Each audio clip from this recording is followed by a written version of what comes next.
રાજ્યના કૃષિ મંત્રીએ મીડિયા સામે આવીને સ્વીકાર્યું છે કે રાજ્યની અંદર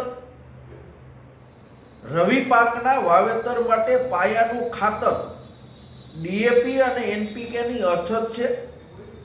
કેન્દ્ર સરકાર પાસે રાજ્ય સરકારે ખાતરનો જથ્થો માંગ્યો છે અને અઠવાડિયાની અંદર ખાતર આવી જશે।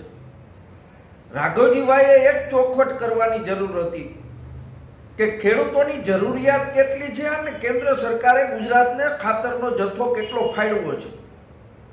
અમારી પાસે જે માહિતી છે એ માહિતી મુજબ ગુજરાતના ખેડૂતોને જે રાસાયણિક ખાતર ડીએપી અને એનપીકેની જરૂર છે એના કરતાં કેન્દ્ર સરકારે ઓછો જથ્થો ફાળવ્યો છે અને કૃષિ મંત્રી અઠવાડિયાની અંદર ખાતર આવવાની વાત કરે છે તો કૃષિ મંત્રીને એટલો ખ્યાલ હોવો જોઈએ કે રવિ પાક વાવેતર માટેનો સમય વીતી રહ્યો છે અને પાછળથી રવિ પાકનું વાવેતર કરવામાં આવે કે લેટ વાવેતર કરવામાં આવે તો એના ઉત્પાદન ઉપર એની અસર થાય છે।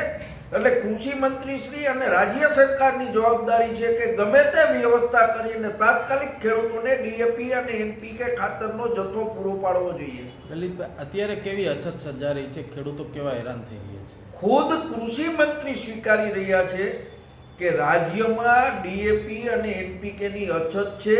રવિ પાકના વાવેતરમાં મોડું થઈ રહ્યું છે।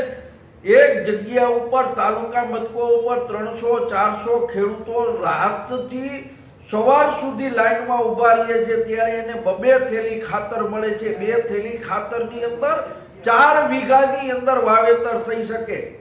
ખેડૂતોએ 10 વીઘાની અંદર વાવેતર કરવું હોય તો 10 દિવસ લાઈનમાં ઊભું રહેવું પડે। એ સ્થિતિ આ ભારતીય જનતા પાર્ટીની સરકારની અનાવડતને કારણે ઊભી થઈ છે અને ખેડૂતો એનો ભોગ બની રહ્યા છે।